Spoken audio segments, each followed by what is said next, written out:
In January 1959, a group of 9 Russian students set off on an expedition to cross a remote area of the Ural Mountains. They never returned. On February the 26th, their shredded tent was found, apparently slashed open from the inside. It was located in a place that the local Mansi people had named Dead Mountain.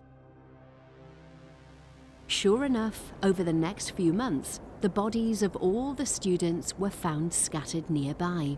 Some seemed to have been badly beaten. Others had the sort of injuries typically received in a car crash. A boy had bitten off part of his own finger. 2 bodies were missing their eyes. 1 girl had no tongue. Some of the remains were also radioactive. No surprise then that there are hundreds of theories about what could have happened, from the mundane to the seriously out there. UFOs, magic mushrooms, murderous natives, Yetis, rogue troops, love triangles and secret agents. It's the story that's got all that and much more.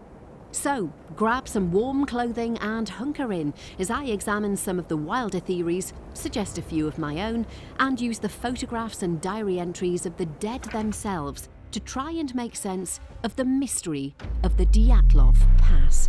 Oh, and spoiler alert, it wasn't anything to do with mutated American college kids sucked back through a time portal. Sorry, but that is a terrible film.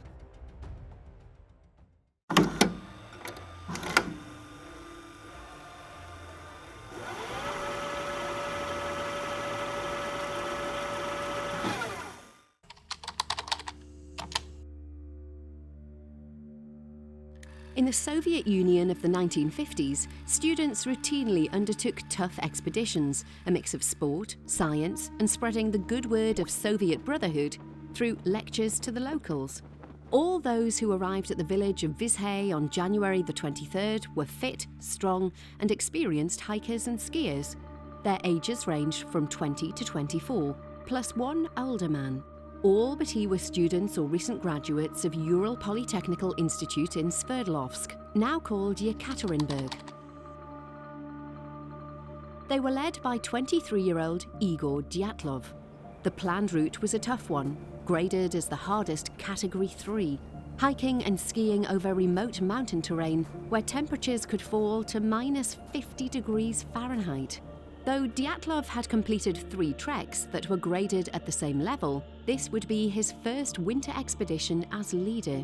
Though the youngest at 20, Ludmila Dubinina, had already proven her toughness, having been accidentally shot on a previous trek and carrying on regardless. She and Zinaida Kolmogorova, the quartermaster, were the only women. In her diary, Zina wrote excitedly and a little nervously about preparations, wondering what the expedition would bring. Yuri Doroshenko was a legend among his friends. On a previous expedition, armed with just a small hammer, he'd chased off a bear that was threatening his comrades.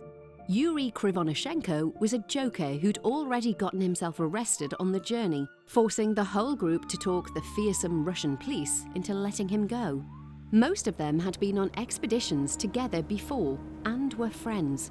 The odd man out was Sasha Zolotaryov. 14 years older than any of the others, he was a decorated veteran of World War II and now an expedition instructor. His late addition to a group young enough to have been his children has led to much speculation. Was Dyatlov not considered to be experienced enough, or was there a darker reason? Many say that local Communist Party officials insisted he be included. The expedition planning covers many pages. Everything seemed organised to the last detail. And to start with, all went smoothly. On January the 27th, the Dyatlov expedition spent their last night in semi-civilization before the toughest part of their journey began, at a derelict mining camp called North 2. Here, Yuri Yudin, one of the most popular members of the group, suffered a flare-up of sciatica and decided to turn back. He would be the only survivor of the 10.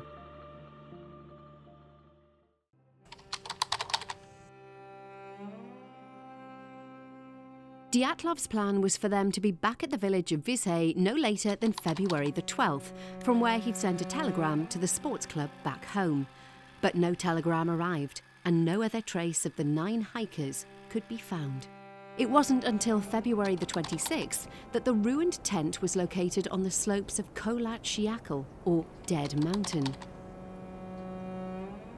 This wasn't on Dyatlov's expected route, though it was revealed that he hadn't actually filed an exact route, as he should have done. Though collapsed, most of the hikers' outdoor clothing, footwear, cameras and supplies were still neatly stacked inside. Leading downhill from the tent were 8 or 9 sets of footprints, many just wearing socks or one light shoe. Following the tracks down, at the edge of a forest about a mile from the tent, searchers found the remains of a fire beside a large cedar tree. Next to it lay the bodies of Yuri Doroshenko and Yuri Krivonoshenko, who seemed to have been stripped of their clothing and footwear. Doroshenko had apparent blunt force trauma, burns and severe frostbite. Krivonoshenko had 3rd-degree burns. He'd also bitten a chunk from his own knuckle, which was found still in his mouth. Both had many other minor injuries.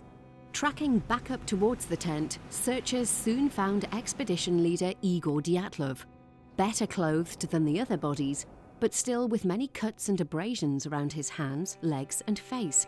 He wore no boots or shoes. Beyond him was the body of Rustem Slobodin, and closest to the tent was Zina, the girl who'd wondered what the trip would bring. Both she and Slobodin were better dressed for the conditions, but again covered in many scrapes and bruises, and with only socks on their feet. Zina also a large bruise on her side, as if from a club or branch. More seriously, Slobodin had a fractured skull. It looked as if these 3 had been trying to get back to the tent. It wasn't until the snow began to thaw the following spring that the remaining bodies were found, and they seemed to change the whole nature of the case. Close to the remains of an improvised shelter, a little further into the forest, the final 4 hikers were found huddled together. All had much more serious injuries, broken bones, crushed ribs, and skull fractures. Lyudmila Dubinina had no eyes or tongue. Sasha Zolotaryov also had no eyes. Alexander Kolivatov's neck appeared to have been broken. The final victim, Nikolai Thibault Brignol, had multiple skull fractures. As one pathologist commented, the injuries were like those you'd expect in a car crash. The investigation was brief, concluded before the end of May. Officially, Dyatlov had made mistakes, camped in the wrong place, and paid the price. Considering the absence of external injuries to the bodies or signs of a fight, the presence of all the valuables of the group, and also taking into account the conclusion of the medical examinations for the causes of the deaths of the hikers, it is concluded that the cause of their demise was overwhelming force, which the hikers were not able to overcome. Whatever that means. Because as well as failing to properly explain the injuries that were present, it leaves the biggest question of all unanswered. Why had they left their tent in the first place? What could possibly have panicked 9 experienced trekkers enough that they would slash their way out of their only shelter in the middle of the night and stagger a mile down a freezing mountain in a blizzard, not even waiting to put on their shoes?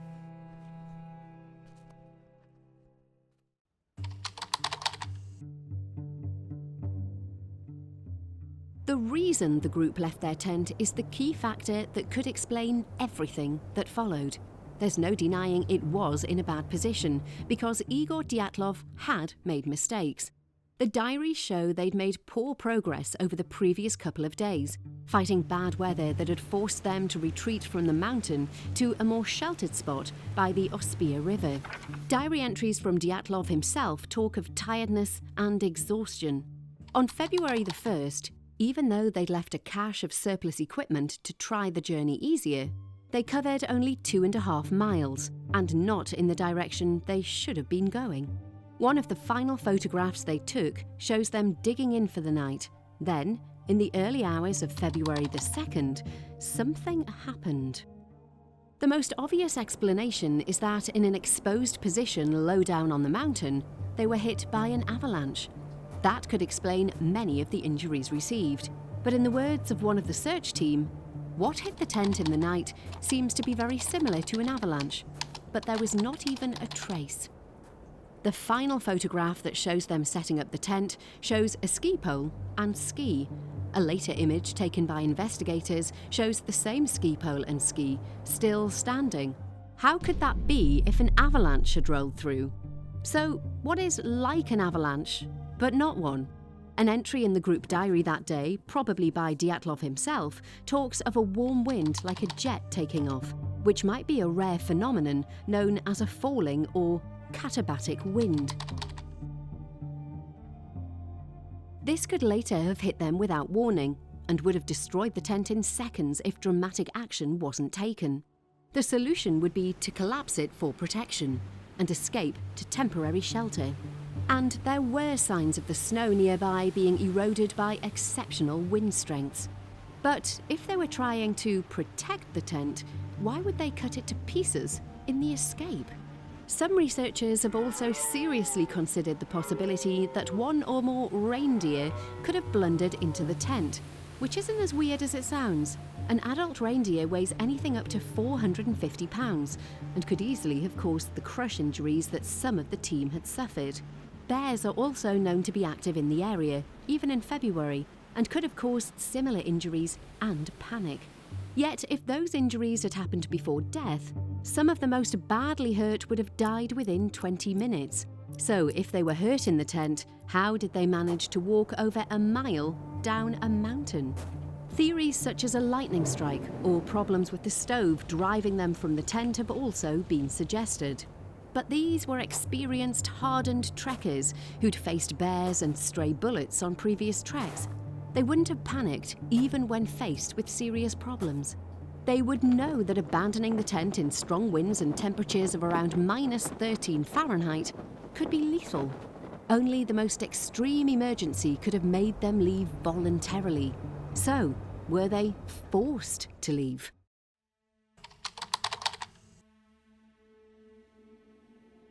Murder was one of the earliest lines of inquiry. The injuries that suggest violent attack, the strange scattering of the bodies, the fact they left the tent at all. It didn't seem to add up. They'd been travelling through the lands of the Mansi people. Many of their photographs show the strange tree marks the tribe used to communicate with each other. In the diaries are many Mansi words and phrases they could use. Had someone, maybe Krivonoshenko, the Joker, accidentally or purposely done something to enrage the locals? There's nothing in the diaries or photos to suggest it. And the Mansi themselves had never been known to be violent, despite persecution from the Russian state. Had it maybe been the Russian state itself? Many people claim that the hikers stumbled across a secret military test and had to be silenced, or that a test went wrong, killing them and leading to a cover-up. Another trekking group about 30 miles away reported seeing strange lights in the area where the Dyatlov group would have been. Was this some sort of test or exercise, or the helicopters of troops going in to wipe out the people who saw something they shouldn't? Many years after the event, the lead investigator of the case claimed he'd been put under pressure by higher authorities to wrap things up quickly, and that any report of strange lights was to be suppressed. No further expeditions were allowed through the area for 3 years. Proof of a cover-up, or just the authorities trying to avoid bad publicity over 9 accidental deaths? A lot of speculation surrounds Sasha Zolotaryov, the oldest stranger who joined the expedition at the last minute. His remains were better dressed than the others, the only one wearing proper boots and cold weather clothing. His body also still had a camera round the neck. Had he been outside the tent that night when disaster struck, perhaps photographing something? The images recovered from the camera were certainly strange. Are these evidence of secret tests, or just the damage inflicted on the film by 3 months in a stream? The final frame on one of the other cameras is also odd. So is this actual evidence of strange lights? Was Zolotaryov a spy, a secret agent of some sort? His past is still shrouded in mystery. Even the name Sasha is an alias. His real name was Semyon. But If someone had wanted to get an agent to that point in the Urals to observe something, then attaching an operative to the expedition as an instructor would have been perfect cover.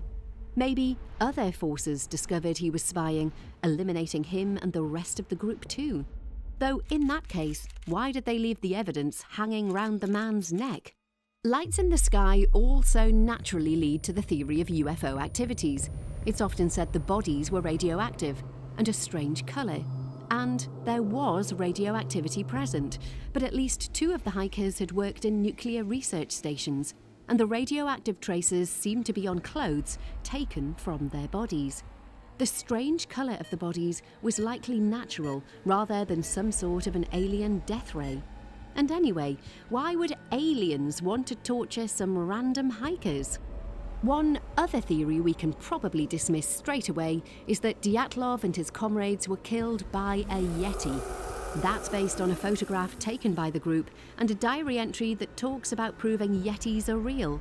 But looking at the photographs in sequence makes it clear that the Yeti is just one of the team, and the references are a joke. Ultimately, there are major problems with any of the theories of murder by persons or entities unknown. There is no evidence on the ground that anyone else was present. The area doesn't make sense as a crime scene. And if it had been a cover-up, surely professionals wouldn't have left so many loose ends and awkward questions. The post-mortem results also reject the idea of violence and show that neither of the girls had been sexually assaulted, another motive considered by the original investigation. The conditions of the bodies is often taken as proof of torture and murder, but most of the extreme injuries, the missing eyes and tongue for instance, were almost certainly due to animal activity and natural decomposition. The most badly damaged bodies had been crushed under many feet of snow and also been in running water, so were badly decomposed. The expedition photographs and diaries do suggest some other intriguing possibilities though.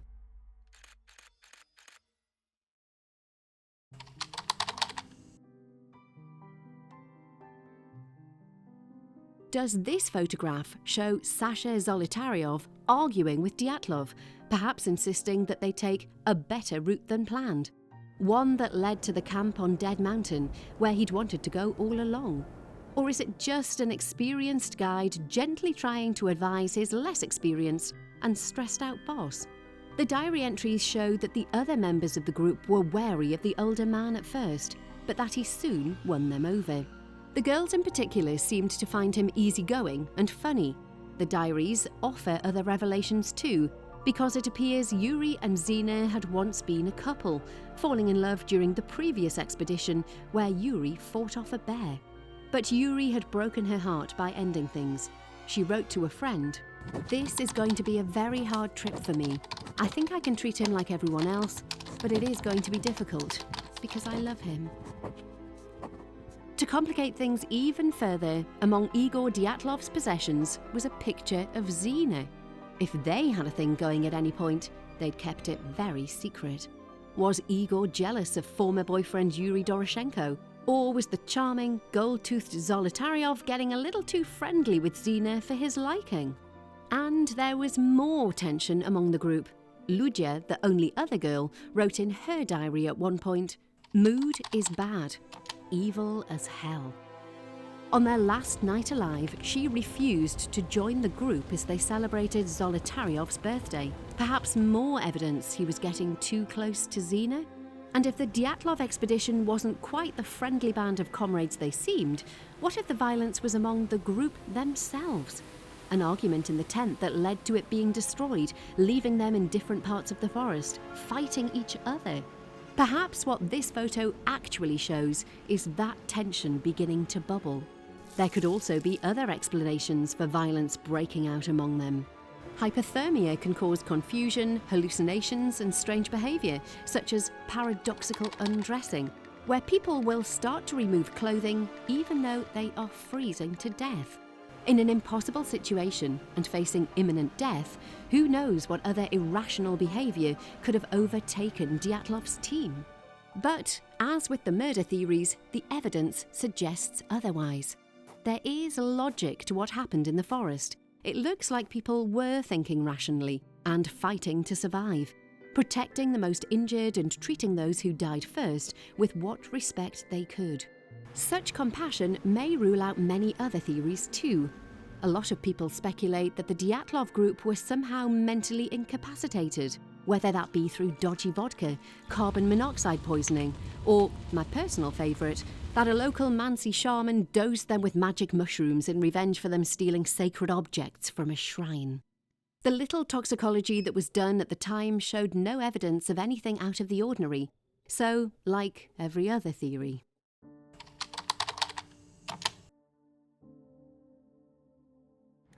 It's a nearly 65-year-old mystery with contradictory evidence from a rushed and incomplete inquiry. A tale that's been retold and embellished many times over. So any absolute truth is probably long lost. What do you think happened? For whatever reason, dazed, confused and freezing in pitch blackness, the 9 found themselves outside of the tent. The logical thing to do would be to head back the way they'd come, to recover the supplies left just a couple of miles away, and get back into the more sheltered land by the river they'd left just the day before. Perhaps they were disorientated, or maybe there was some argument, even a fight. Either way, they went in the opposite direction, away from the cache, and instead ending up at the big cedar tree. Regrouping, they lit a fire and started to build a survival shelter for the most badly injured. Huddled round the fire, it's likely Doroshenko and Krivonashenko died first, and the others took what clothing they could from the bodies for their own use. Either together or individually, Dyatlov, Slobodin and Tina, the least injured, then tried to get back to the tent and recover the rest of the clothing and supplies. Though Zina made it nearly halfway, all 3 died in the attempt. Without fire, any remaining survivors in the shelter would soon have succumbed. All 9 were probably dead long before dying of their injuries, or just the cold. And yet, I know, I copped out. What did make them leave the tent? Recent research shows it could have been a very specific type of avalanche, allowing for a build-up of snow and a sudden collapse onto the tent, which could well explain the injuries suffered and the events that followed. Perhaps, ultimately, nature proved to be scarier and more deadly than any human explanation. Or then again, maybe it was the Yeti after all. Today, the members of the Dyatlov expedition lie in their hometown of Yekaterinburg. Reunited with them now is the 10th member of the expedition, Yuri Yudin, the boy who turned back. Before his death in 2013, he asked to be buried with the rest of his teammates. Haunted throughout his life by the tragedy at Dyatlov Pass, Yudin once said, "If I could ask God only one question, that would be, what happened to my friends?" So, let me know in the comments what you think the answer is. Be sure to like and subscribe, and check out more mysteries here. Thanks for watching.